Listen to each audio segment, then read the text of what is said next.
அஸ்ஸலாமு அலைக்கும் வரஹ்மத்துல்லாஹி வபரகாத்துஹு. தினமும் ஒரு ஹதீஸ். ரசூலுல்லாஹி ஸல்லல்லாஹு அலைஹி வஸல்லம் அவர்களுக்கு கடனாக கொடுத்த குறிப்பிட்ட வயதுடைய ஒட்டகத்தை திரும்ப பெறுவதற்காக ஒரு மனிதர் வந்தார். அவருக்குரிய ஒட்டகத்தை கொடுத்து விடும்படி ரசூலுல்லாஹி ஸல்லல்லாஹு அலைஹி வஸல்லம் அவர்கள் தோழர்களிடம் கூறினார்கள்.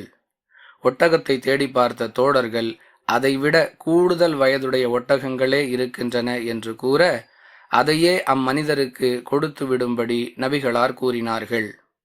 நீங்கள் எனக்கு நிறைவாக வழங்கிவிட்டீர், அல்லாஹுவும் உங்களுக்கு நிறைவாக வழங்குவான் என்று அந்த மனிதர் கூறிச் சென்றார். அழகிய முறையில் திருப்பி செலுத்துபவர்களே உங்களில் சிறந்தவர் என்று ரசூலுல்லாஹி ஸல்லல்லாஹு அலைஹி வஸல்லம் அவர்கள் கூறினார்கள்.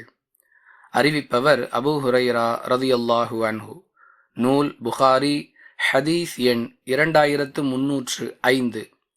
அன்பிற்குரிய அல்லாஹுவின் நல்லடியார்களே, நாம் ஒருவரிடம் கடன் வாங்கும் பொழுது இதை திருப்பி தரும் பொழுது உனக்கு கூடுதலாக தருவேன் என்று முற்கூட்டியே பேசிக்கொண்டால் அது தெளிவான வட்டி.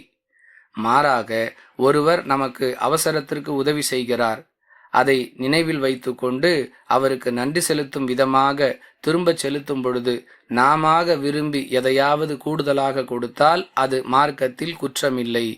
மேலும் அவ்வாறு கொடுப்பது அழகிய முறையில் திருப்பி செலுத்துவதாகும் என்று ரசூலுல்லாஹி ஸல்லல்லாஹு அலைஹி வஸல்லம் அவர்களே அங்கீகாரம் வழங்கியிருக்கிறார்கள்.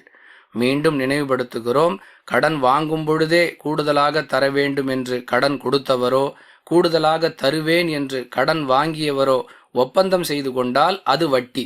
அவ்வாறில்லாமல் விருப்பத்தின் அடிப்படையில் நாமாக திரும்ப செலுத்தும் பொழுது கூடுதலாக கொடுத்தால் அது அழகிய முறையில் திருப்பி கொடுத்தல் என்ற அந்தஸ்தில் வரும்.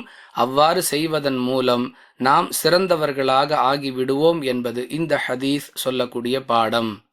வாஹிரு தஅவானா அனில் ஹம்துலில்லாஹி ரப்பில் ஆலமீன். அஸ்ஸலாமு அலைக்கும் வரஹ்மத்துல்லாஹி வபரகாத்துஹு.